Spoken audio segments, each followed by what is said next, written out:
Good evening.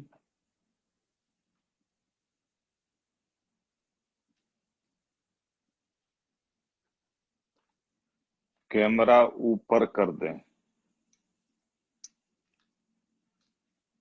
अब ठीक है। अब ठीक है। ओके। हम लोग लास्ट क्लास में बात कर रहे थे सेल्फ इंडक्शन का, और उसमें हम लोग ये बात किए थे कि अगर एक कॉइल है और इस कॉइल को हम एक बैटरी और रेजिस्टेंस से इस ढंग से कनेक्ट कर दें और इसमें अगर करंट बदलते हैं तो अपने ही द्वारा प्रोड्यूस्ड मैग्नेटिक फील्ड के बदलने के कारण अगर किसी कॉइल में इंडक्शन का फेनोमेना होता है, इलेक्ट्रोमैग्नेटिक इंडक्शन का फेनोमेना होता है, तो इसी को हम सेल्फ इंडक्शन कहते हैं। और दूसरा बात ये भी किए थे कि किसी कॉइल में, इस कॉइल में जो मैग्नेटिक फ्लक्स पास होगा, that magnetic flux is directly proportional to the amount of current flowing through the coil। और प्रोपोर्शनलिटी साइन को अगर हम हटाते हैं तो एक कांस्टेंट देना पड़ेगा, and this is L I. Obvious है कि यहां पर ये एल एक कांस्टेंट है जो डिपेंड करता है किस पर, ज्योमेट्रिकल कंस्ट्रक्शन ऑफ कॉइल पर। इसलिए अगर यहां पर इंड्यूस्ड ईएमएफ का बात करें तो minus D five by D T. L तो चूंकि कांस्टेंट है किसी कॉइल के लिए, तो नेचुरल है कि D I by D T, मतलब कि इस सेल्फ इंडक्शन फेनोमेना के कारण जो किसी कॉइल में इंड्यूस्ड ईएमएफ डेवलप होता है, this induced EMF is minus L D I by D T.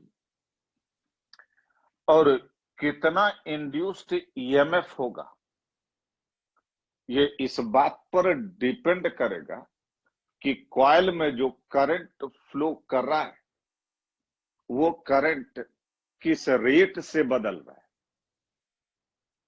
और जितना तेजी से करंट चेंज होगा उतना ही ज्यादा इंड्यूस्ड ईएमएफ होगा।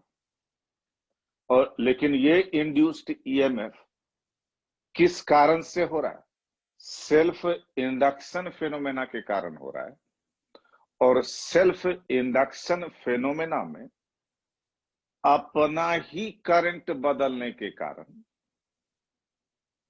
किसी कॉइल में जो करंट फ्लो हो रहा है, उस कॉइल में जो करंट फ्लो हो रहा है उसी करंट के बदलने के कारण उसी कॉइल में एक इंडक्शन का फेनोमेना होता है, एक सेल्फ इंडक्शन का फेनोमेना होता है।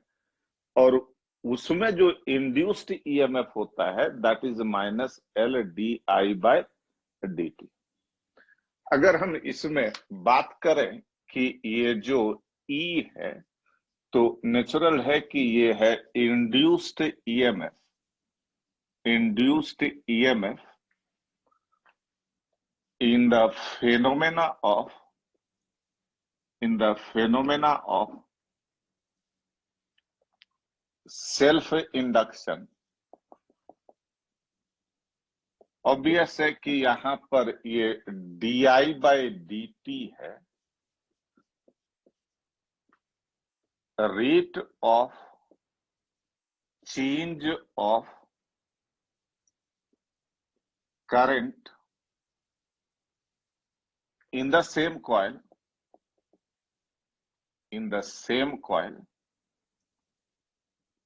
in which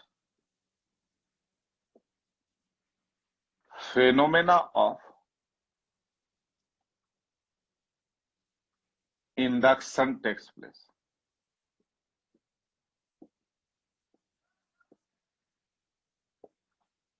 और ऑब्वियस है कि इसमें जो एल है इसको बोलते हैं सेल्फ इंडक्टेंस ऑफ कॉइल।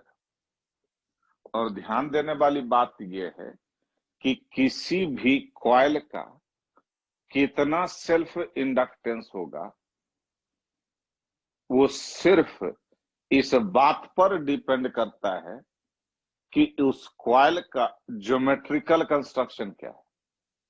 उस कॉइल का ज्योमेट्रिकल कंस्ट्रक्शन क्या है, मतलब आप कह सकते हैं it depends upon the geometrical construction of coil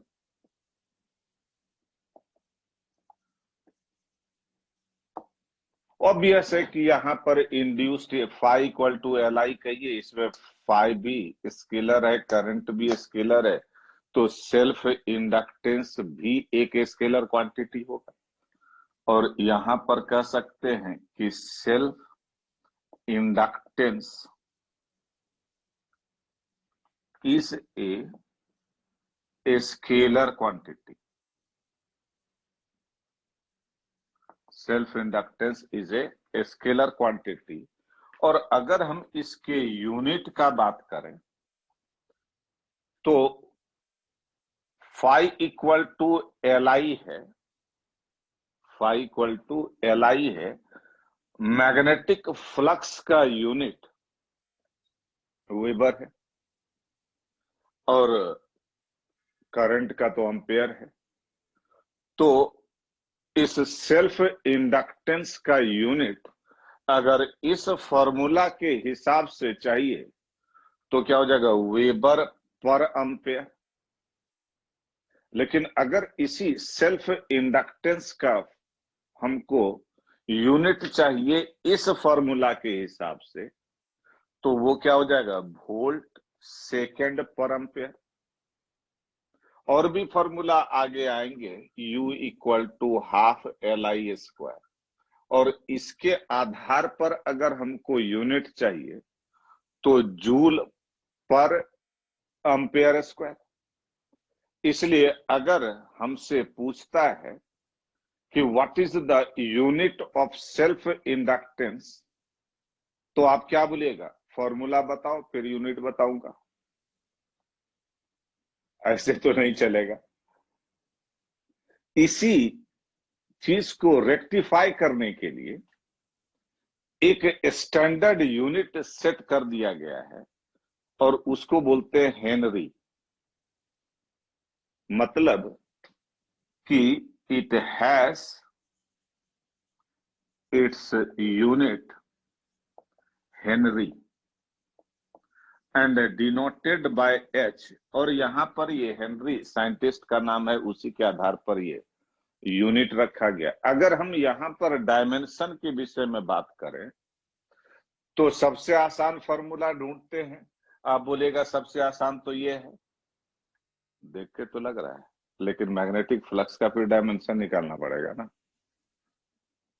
तो सबसे आसान तो हमको ये लग रहा है, यहां पर सेल्फ इंडक्टेंस का अगर हम डायमेंशन लिखना चाहते हैं तो इट हैज इट्स डायमेंशन, क्या ऐसे ही देख के बोल सकते हैं, एल का डायमेंशन क्या हो जाएगा, जूल ml2t-2 a-1।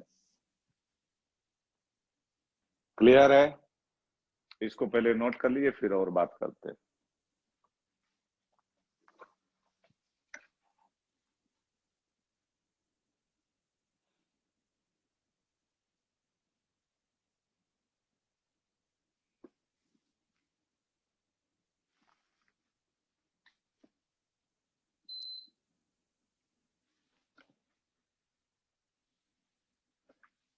A-2 सही बोल रहा है। सोचे तो हम वही थे, लिख कैसे दिए -1।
हो गया।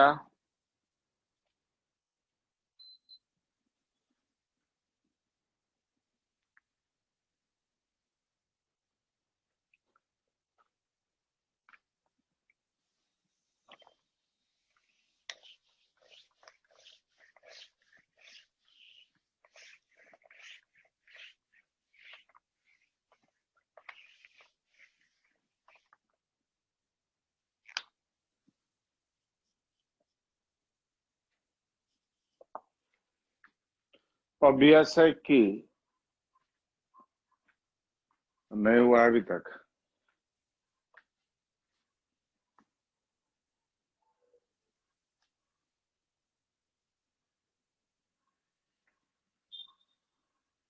अश्विनी, हुआ कि नहीं हुआ? नहीं हुआ, हो गया।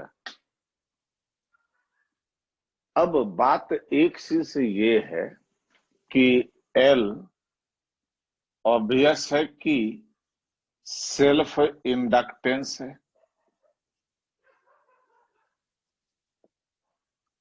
Of coil. इसका जो है एक सिंबल है, it has its symbol as coil ही तो है, तो कॉइल बना दीजिए, यही तो सिंबल हो गया।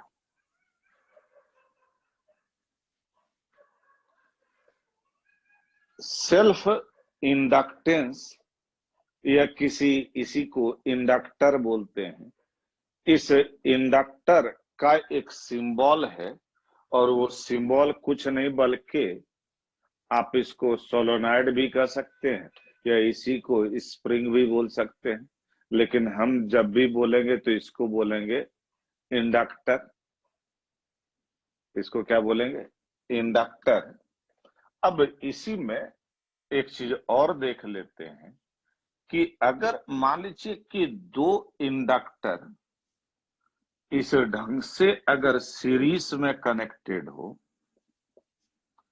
और इस दोनों इंडक्टर का इक्विवेलेंट चाहिए, तो ये वैसा ही है जैसा कि रेजिस्टेंस में होता है। This is L1 plus L2। और अगर मान लीजिए कि दो इंडक्टर है और ये पैरेलल में है, तो इसका भी इक्विवेलेंट उसी ढंग से होता है। And this is L1 L2। और इसको अगर A और इसको B कह दें तो LAB is L1 L2 upon L1 plus L2। लेकिन बात एक चीज ये है कि जो बेसिक चीज है वो ये कि जब भी हम किसी कॉइल में करंट फ्लो कराते हैं और वो करंट अगर चेंज होता है, तो उस चेंज ऑफ करंट के कारण उसी कॉइल से जो मैग्नेटिक फ्लक्स पास होता है उसमें चेंज होता है, और इस चेंज ऑफ मैग्नेटिक फ्लक्स के कारण उसी कॉइल में इंडक्शन का फेनोमेना होता है, इंड्यूस्ड ईएमएफ डेवलप होता है। मतलब कि एक करंट कैरिंग इंडक्टर, एक करंट कैरिंग इंडक्टर में इंड्यूस्ड ईएमएफ होता है। मतलब कि एक करंट कैरिंग इंडक्टर एक बैटरी की तरह काम करता है। हालांकि ये बैटरी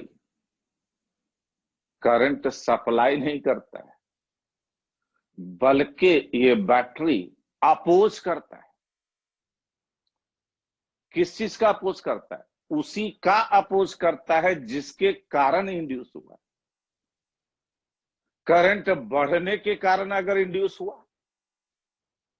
तो इंड्यूस्ड ईएमएफ करंट को घटाना चाहेगा। करंट के घटने के कारण अगर इंडक्शन का फेनोमेना हुआ, इंड्यूस्ड ईएमएफ डेवलप हुआ, तो करंट को बढ़ाना चाहेगा। इसलिए अगर हम यहां पर एक चीज और लिखें कि इंडक्टर एज बैटरी अगर हम सोचें, तो इसमें पहला चीज जो सोचते हैं वो ये कि मान लीजिए एक इंडक्टर है और इसमें करंट फ्लो हो रहा है और इसमें करंट आई फ्लो हो रहा है, तो नेचुरल है कि ये इंडक्टर एक बैटरी की तरह काम करेगा। इसलिए उस बैटरी का पॉजिटिव टर्मिनल किधर होगा? राइट या लेफ्ट?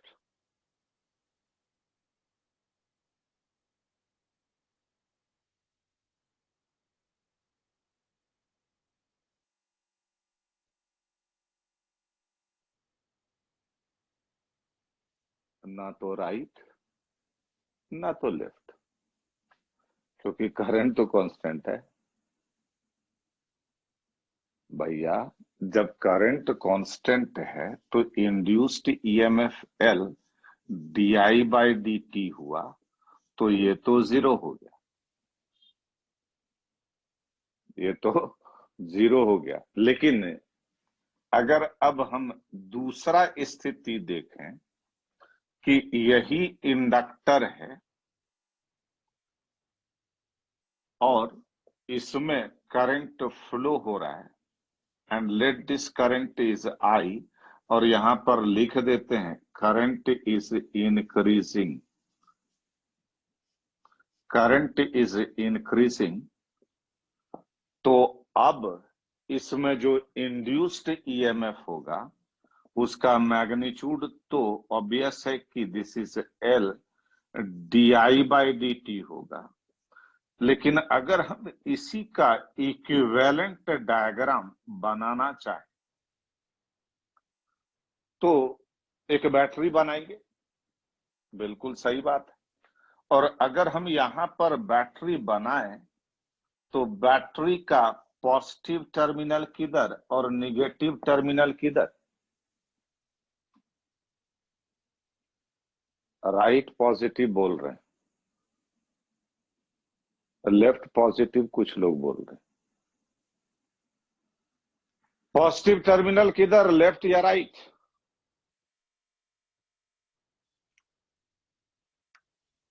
सब लोग का बटा हुआ है, आधे लोग राइट बोल रहे हैं, आधे लोग लेफ्ट बोल रहे हैं। सिंपल सा बात है कि करंट इसमें फ्लो हो रहा है, कोई दिक्कत नहीं है। करंट बढ़ भी रहा है तो इस करंट के बढ़ने के कारण, करंट के बढ़ने के कारण इसमें फ्लक्स बढ़ेगा, और फ्लक्स के बढ़ने के कारण इसमें इंड्यूस्ड ईएमएफ डेवलप होगा। लेकिन जो भी इंड्यूस्ड ईएमएफ डेवलप होगा वो क्या चाहेगा?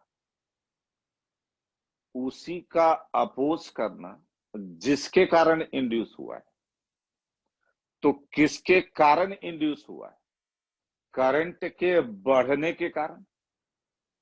तो करंट घटाना अगर चाहे तो घटाने के लिए ऑब्वियस है कि उल्टा पॉजिटिव टर्मिनल ऐसे, निगेटिव टर्मिनल ऐसे, इस ढंग से होगा, तभी तो करंट घटाने का प्रयास करेगा। इसी में अगर एक चीज और देख लें कि यही कॉइल है, यही इंडक्टर है जिसमें कि करंट फ्लो हो रहा है, और इसको हम ए कहते हैं, इसको बी, ये एल, एंड इसमें करंट ऐसे फ्लो हो रहा है, एंड आई इज डिक्रीजिंग। तो इंड्यूस्ड ईएमएफ तो क्लियर है कि L D I by D T होगा। लेकिन अगर हम इसी को बैटरी के तरह रिप्रेजेंट करना चाहें तो उस कंडीशन में यहां पर ये बी है, ये ए है, करंट का डायरेक्शन तो सेम है। अब पॉजिटिव टर्मिनल किधर? अब सब लोग सही बोल रहे हैं, राइट। लेकिन एक बार सोच लेते हैं इसको। करंट इंडक्टर में फ्लो कर रहा है और करंट घट रहा है। करंट के घटने के कारण इस रीजियन में जो मैग्नेटिक फील्ड है वो घट रहा है। मैग्नेटिक फील्ड के घटने के कारण इस कॉइल में जो फ्लक्स पास हो रहा है वो घट रहा है, और इस फ्लक्स के घटने के कारण इसमें इलेक्ट्रोमैग्नेटिक इंडक्शन का फेनोमेना होगा और इंड्यूस्ड ईएमएफ डेवलप होगा। और ये इंड्यूस्ड ईएमएफ क्या चाहेगा? अपोज करना। एक ही इसका कर्म और धर्म है, अपोज करना। करंट बढ़ रहा है तब भी इसको दिक्कत, उसका अपोज करेगा। करंट घट रहा है तब भी दिक्कत, उसका भी अपोज करेगा। लेकिन इस बार करंट घट रहा है, तो करंट घट रहा है तो करंट के घटने का अपोज करने का मतलब हुआ करंट को बढ़ाना। और बढ़ाने के लिए बेसिकली बैटरी इस ढंग से हम शो कर सकते हैं और इसके ईएमएफ को ई कर सकते हैं। हाँ, क्रांतिकारी है, सही बात बोल रहा है। नोट कर लीजिए इसको।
सी पार्ट में क्या दिक्कत है? करंट फ्लो हो रहा है, आई डिक्रीजिंग, तो इंड्यूस्ड ईएमएफ का मैग्नीट्यूड तो वही होगा, L D I by D T.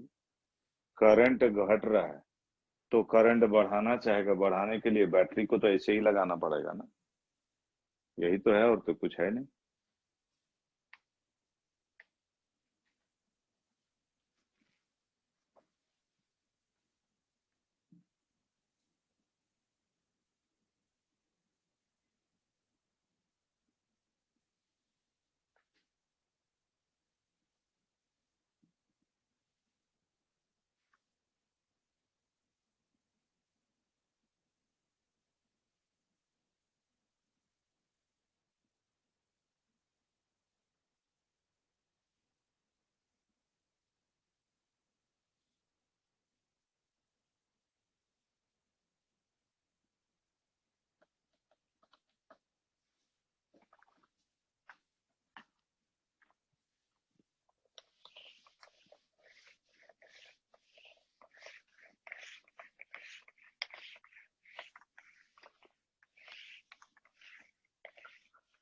अब हम इस पर बात करते हैं कि इस पर जो सेल्फ इंडक्टर है, इस पर बेस्ड क्या क्या क्वेश्चन हमको मिल सकता है किसी भी बुक में। तो इसमें पहला तो ये हो सकता है भाई कि एक जो फॉर्मूला हम पहले लाए, phi is equal to L I, phi equal to क्या, एल आई। मतलब कि हो सकता है कि इंडक्टेंस दिया हुआ हो, करंट दिया हो, फ्लक्स पूछे, फ्लक्स दिया हो, करंट दिया हो, इंडक्टेंस पूछे, या इसी पर कुछ ना कुछ, और वो तो बन जाएगा। और उस पर एक क्वेश्चन देखते हैं, बना ही लेते हैं। क्वेश्चन नंबर 25, क्वेश्चन नंबर 25 में पढ़ा जाए, कहता है the magnetic flux this is linked with each turn of a coil. हर एक टर्न से जो फ्लक्स पास हो रहा है वो चीज दिया हुआ है। तो छोटा फाई, और वो दिया है 8 इंटू 10⁻⁻, कितना, -4 वेबर। और टोटल नंबर ऑफ टर्न्स भी दिया हुआ है, दिस इज 200, इसलिए टोटल फ्लक्स मतलब बड़ा phi, and this is equal to n into छोटा फाई, छोटा डॉन। और यहां पर फ्लक्स जो है that is L I equal to n into phi, इसलिए L equal to n phi by I, और n 200 इंटू 8 इंटू 10⁻⁻⁴, और करंट भी दिया होगा, 4 दिया हुआ है, and this is 4 into 10⁻⁻² Henry, या इसी को कह सकते हैं 40 मिली हेनरी।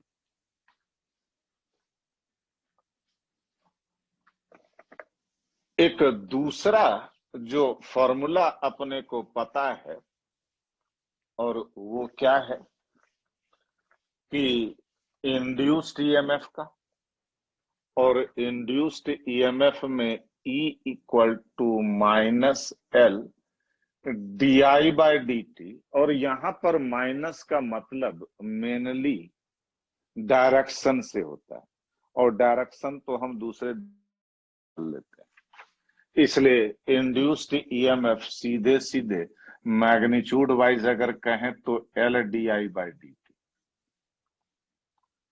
इस पर भी क्वेश्चन मिलेगा। ये भी हो सकता है कि कभी इसको बैटरी की तरह ट्रीट करना पड़े, उससे इंड्यूस्ड ईएमएफ निकाल करके फिर सर्किट को सॉल्व करना पड़े। लेकिन इस पर बेस्ट अगर क्वेश्चन देखें तो क्वेश्चन नंबर 26, क्वेश्चन नंबर 26 को देखिए क्या कह रहा है कि एक सर्किट का पार्ट है जिसमें ये एक रेजिस्टेंस है, यहां पर एक, ऐसा भी हो सकता है कि आपको करंट, किसी कॉइल में current as a function of time दिया हुआ हो कि करंट समय के साथ कैसे वेरी कर रहा है, और इंडक्टेंस दिया हो, इंड्यूस्ड ईएमएफ पूछे, इंड्यूस्ड ईएमएफ दिया हो, तो आपसे पूछे कि भाई इंडक्टेंस कितना है, इस पर कुछ भी क्वेश्चन मिल सकता है। लेकिन यहां पर हम बात कर रहे हैं एक दूसरे क्वेश्चन का कि ये एक पार्ट ऑफ सर्किट है जिसमें कि यहां पर करंट तो इधर की तरफ फ्लो हो रहा है, लेकिन ये रेजिस्टेंस दिया हुआ है 1 ओम, और ये 15 वोल्ट है, और एक इंडक्टर भी दिया हुआ है, और इस इंडक्टर का इंडक्टेंस दिया हुआ है 5 मिली हेनरी। ऑब्वियस है करंट इसमें फ्लो कर रहा है, करंट को आई कर देते हैं। और ये भी दिया हुआ है कि करंट किस रेट से डिक्रीज कर रहा है। तो उस पर आएंगे। पहला तो ये, जो कि आप बहुत पहले से जानते हैं कि जब भी किसी रेजिस्टेंस में करंट फ्लो होता है तो उस रेजिस्टेंस के कारण एक ड्रॉप ऑफ वोल्टेज होता है, जिसको पोटेंशियल ड्रॉप अक्रॉस रेजिस्टेंस बोलते हैं। और वो होना भी चाहिए, क्योंकि करंट तो ये always flows from higher potential to lower potential. तो ये हायर पोटेंशियल पर होगा, और ये इसको एम कर दीजिए, इसको अब नाम देना है तो दे देते हैं, इसको एन कर देते हैं। तो ये बात क्लियर है कि करंट चूंकि लेफ्ट से राइट फ्लो कर रहा है, तो ए हायर पोटेंशियल पर होगा और एम लोअर पोटेंशियल पर होगा। और ये जो ड्रॉप ऑफ वोल्टेज होगा वो हमको पता है आई आर के बराबर। तो V A minus V M is I R. I दिया होगा, आई थिंक आई दिया हुआ है 5 और रेजिस्टेंस 1, मतलब कि 5 वोल्ट। मतलब कि यही एक करंट कैरिंग रेजिस्टेंस में चूंकि ड्रॉप ऑफ वोल्टेज हो रहा है, तो इसी को तो हम बैटरी के तरह भी सोच सकते हैं। और अगर हम इसी को बैटरी के तरह सोचे तो ये ए है, ये हायर पोटेंशियल पर है, ये लोअर पोटेंशियल पर है। इस पॉइंट को हम एम कह देते हैं, और ये 5 वोल्ट। ये हम रेजिस्टेंस को ऐसे रिप्लेस कर दिए। क्लियर है? अब ये तो भाई, ये तो साक्षात बैटरी ही है, तो इसमें अपना दिमाग लगाने का कोई स्कोप नहीं है। ये 15 वोल्ट है, इसको छोड़ देते हैं। अब बात आता है इस इंडक्टर का।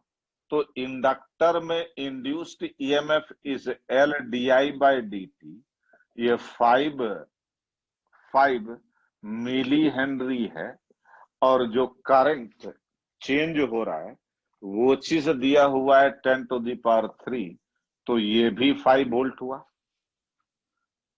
लेकिन करंट डिक्रीज हो रहा है, और चूंकि इसमें करंट डिक्रीज हो रहा है तो इंड्यूस्ड ईएमएफ 5 वोल्ट तो है, लेकिन इसका पॉजिटिव टर्मिनल किधर, लेफ्ट या राइट?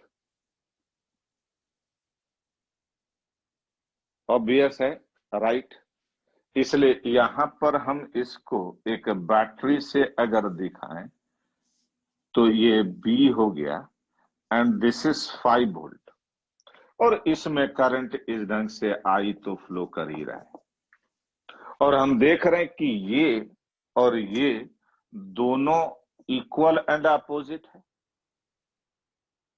इसलिए हमसे क्या पूछा है? VB minus V A. VB minus V A. तो आप देखिए, अब जो बचा है उसमें बी लोअर पोटेंशियल पर है और ए क्या है, हायर पोटेंशियल पर है। इसलिए VB minus V A is -15 volt.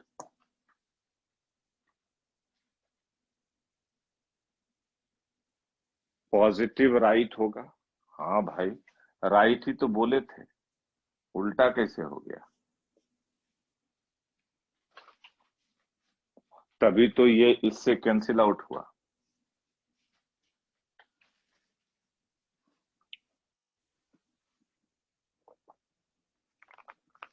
Note कर लीजिए इसको।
हो गया।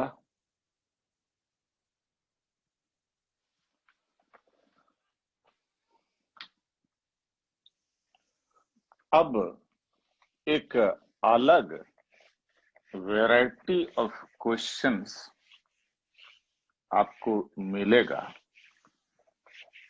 जिसमें कि सिंपली कोई कॉइल दिया रहेगा, कोई अरेंजमेंट दिया रहेगा और उससे सेल्फ इंडक्टेंस निकालने के लिए बोलेगा। कोई भी कॉइल दिया हो सकता है, कोई भी अरेंजमेंट दिया हो सकता है, कोई भी सिस्टम दिया हो सकता है, और उसमें आपसे पूछ सकता है कि what is the self inductance of the arrangement या self inductance of the coil. और ये ज्यादातर क्वेश्चन एरोडो में मिलेगा। कोई भी अरेंजमेंट दिया हुआ हो, कोई भी कॉइल दिया हुआ हो और हमको सेल्फ इंडक्टेंस निकालना हो, तो किसी भी कॉइल का, किसी भी अरेंजमेंट का सेल्फ इंडक्टेंस निकालना एक, पहले से लिख दिया है, 4 स्टेप प्रोसेस है। बात सही है। किसी भी कॉइल का, किसी भी अरेंजमेंट का सेल्फ इंडक्टेंस निकालना एक 4 स्टेप प्रोसेस, और उसमें पहला स्टेप है स्टेप 1 की supply current in the coil, in the coil, in the arrangement, जो भी आप कहिए। पहला काम जो हम करेंगे कि जिसका भी हमको सेल्फ इंडक्टेंस निकालना होगा, सबसे पहले उस अरेंजमेंट में, उस कॉइल में करंट फ्लो करा देंगे, एंड दैट करंट इज, मान लीजिए, आई। अब जब किसी कॉइल में, किसी अरेंजमेंट में करंट फ्लो हुआ, तो नेचुरल है कि मैग्नेटिक फील्ड प्रोड्यूस होगा, मैग्नेटिक फील्ड प्रोड्यूस होगा, तो मैग्नेटिक फील्ड भी निकालना पड़ेगा। तो स्टेप 2 में फाइंड इलेक्ट्रिक फील्ड, इलेक्ट्रिक नहीं, find magnetic field, magnetic field in the coil, obvious है, due to flow of current। अब कॉइल भी है और उसके कारण प्रोड्यूस्ड मैग्नेटिक फील्ड भी पता है। तो जिस कॉइल के कारण आपने मैग्नेटिक फील्ड निकाला है, उसी कॉइल में तो फ्लक्स भी पास हो रहा है, क्योंकि यही तो सेल्फ इंडक्शन है, यही तो फेनोमेना ऑफ सेल्फ इंडक्शन है। अपने ही द्वारा प्रोड्यूस्ड मैग्नेटिक फील्ड के बदलने के कारण एक फेनोमेना ऑफ इंडक्शन होता है। उसी फेनोमेना को तो सेल्फ इंडक्शन बोलते हैं। तो नेचुरल है कि जिस कॉइल के कारण आप मैग्नेटिक फील्ड निकाले, उसी कॉइल से फ्लक्स निकालिए। थर्ड स्टेप में क्या है? जिस कॉइल के कारण, जिस अरेंजमेंट के कारण, जिस लूप के कारण आप मैग्नेटिक फील्ड निकाले, कैलकुलेट किए, मैग्नेटिक फील्ड निकालने के बाद उसी कॉइल से फ्लक्स निकालिए। तो स्टेप 3 में calculate total magnetic flux, magnetic flux through the same coil.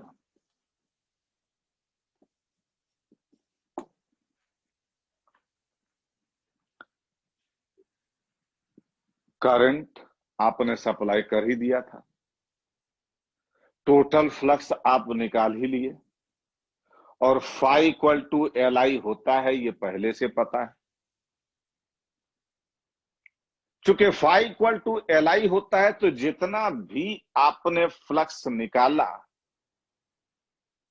उस पूरे टर्म में करंट को छोड़ करके जितना भी टर्म है वही तो कंबाइंड वे में सेल्फ इंडक्टेंस होता है।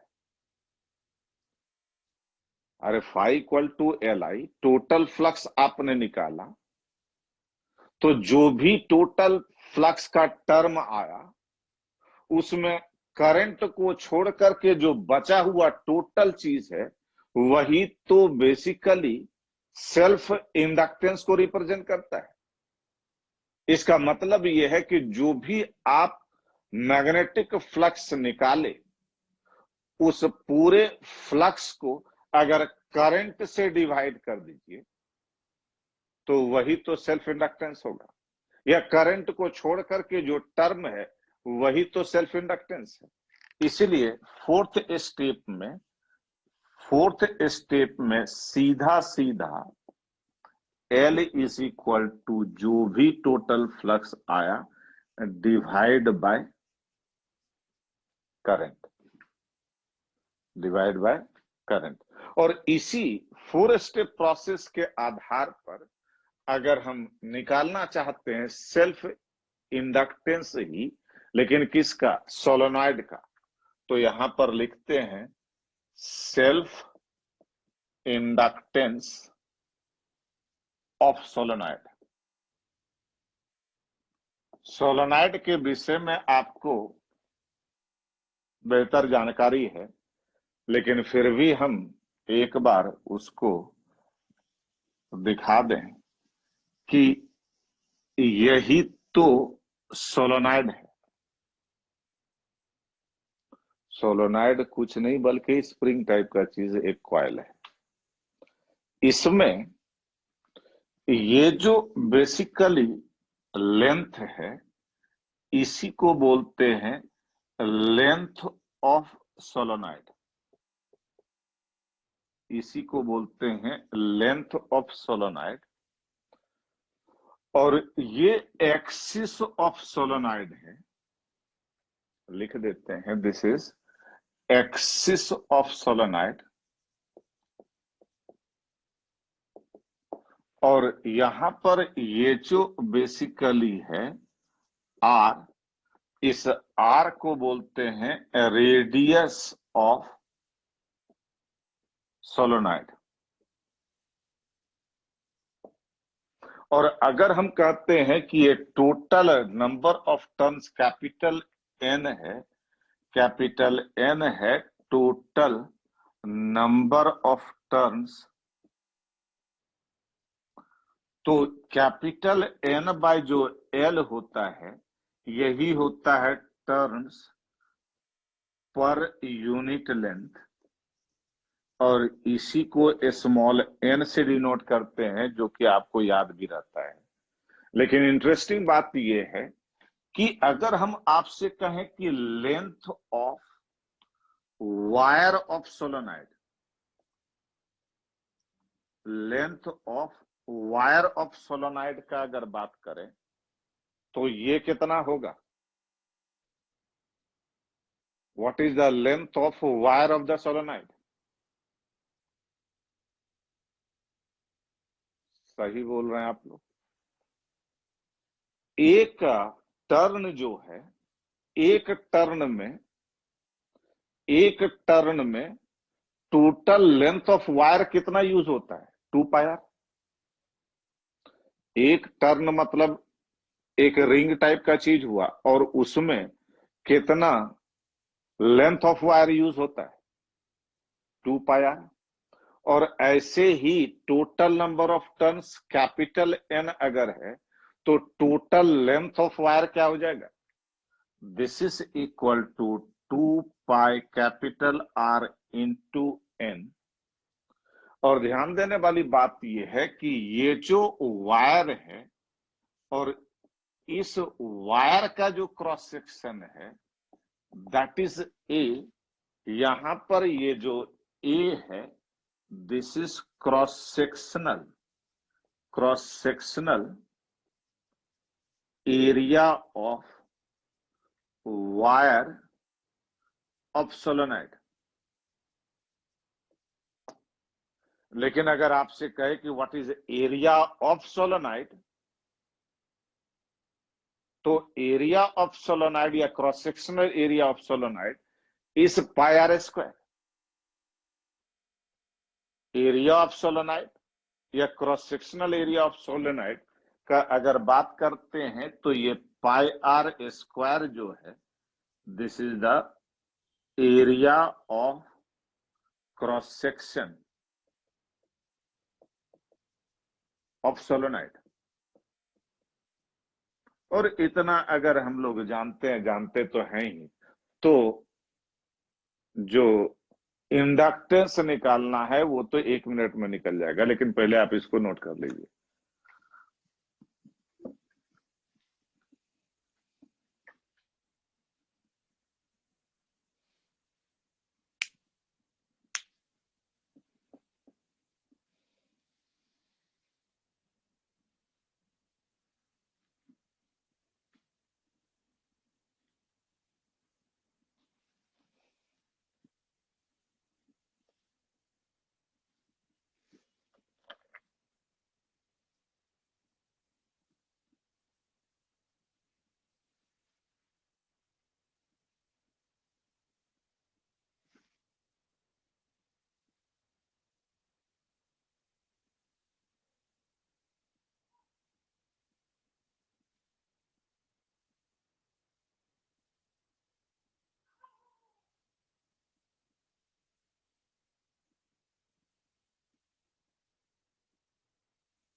हो गया।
अब तो हो गया ना।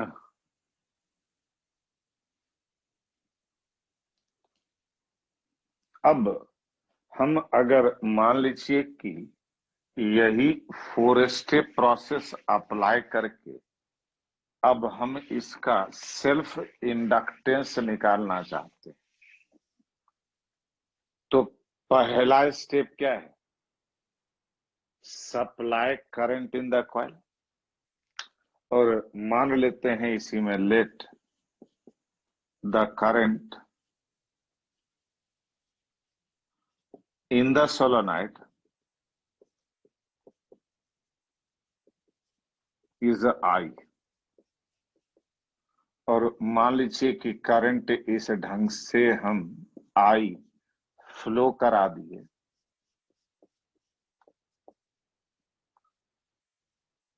दूसरा स्टेप क्या है? मैग्नेटिक फील्ड कैलकुलेट करना, और वो तो आपको याद ही है।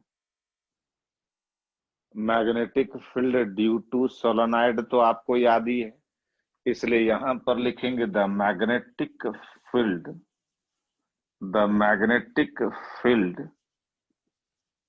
Inside solenoid B is equal to mu naught N आई।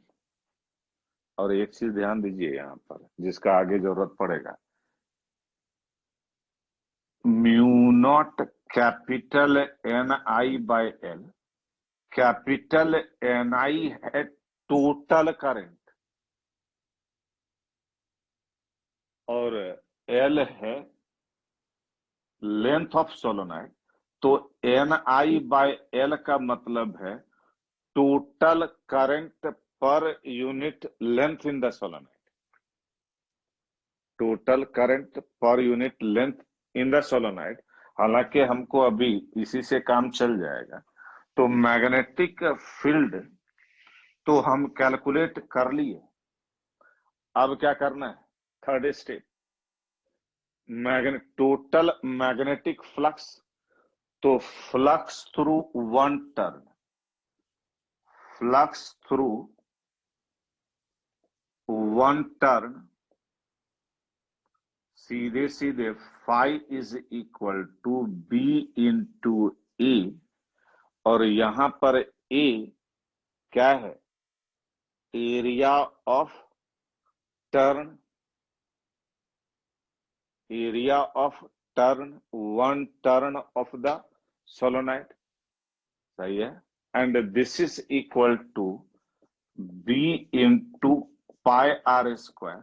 लेकिन हमको फ्लक्स सिर्फ एक टर्न में नहीं देखना है, हमको तो भाई टोटल जो सोलोनाइड है उस पूरे में टोटल फ्लक्स देखना है। इसलिए total magnetic flux through solenoid बड़ा phi is equal to N into छोटा फाई। टोटल फ्लक्स मिल गया।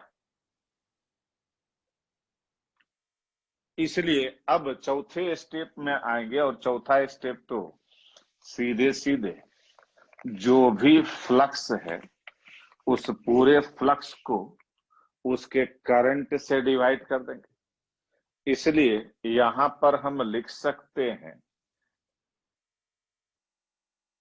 Self inductance of solenoid L is equal to total flux by current, and this is N into छोटा phi by current। N तो N है और phi है B into pi R square by I। But N तो ठीक है, pi R square भी ठीक है, I भी ठीक है, but what is this B? This B is, हाँ, this B is mu naught Ni, और आई आई कैंसिल आउट हो गया, इसलिए this L equal to mu naught, और इसको स्मॉल n को कैपिटल N बाय L लिख सकते हैं, mu naught capital N square pi R square upon L, क्योंकि small n equal to N by L, या इसी को हम लिख सकते हैं L equal to mu naught small n square pi R square into L। और ये अगर फॉर्मूला याद रहा तो इस पर बेस्ड कोई भी क्वेश्चन आप बना सकते हैं, और अगला क्लास में हम उसमें क्वेश्चन भी देखेंगे। और ये हमको तो याद रहता है, हमको तो याद रहता है, और याद रखने का बहुत आसान तरीका हम सोचे हैं। सेल्फ इंडक्टेंस ऑफ सोलोनाइड का सीधा मतलब है mu naught N square into volume of solenoid, लेकिन एन कौन सा, छोटा वाला, mu naught N square into volume of solenoid, सही है, mu naught N square into volume of solenoid. तो ये तो हमको याद रहता है, ये आपको सोचना है कि कैसे दिमाग में रखना है। सर टाइम हो गया सर। नोट कर लीजिए।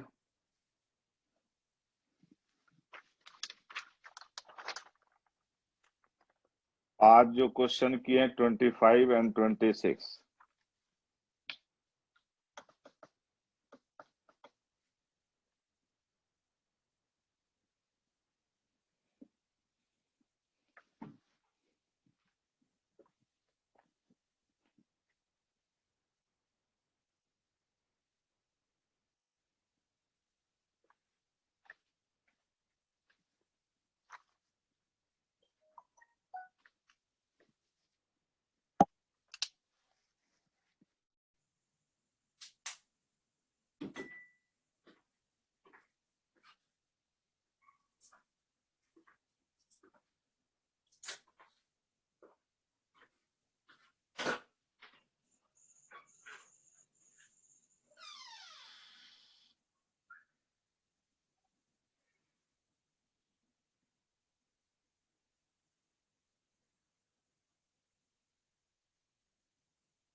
नहीं हुआ अभी तक, जल्दी से नोट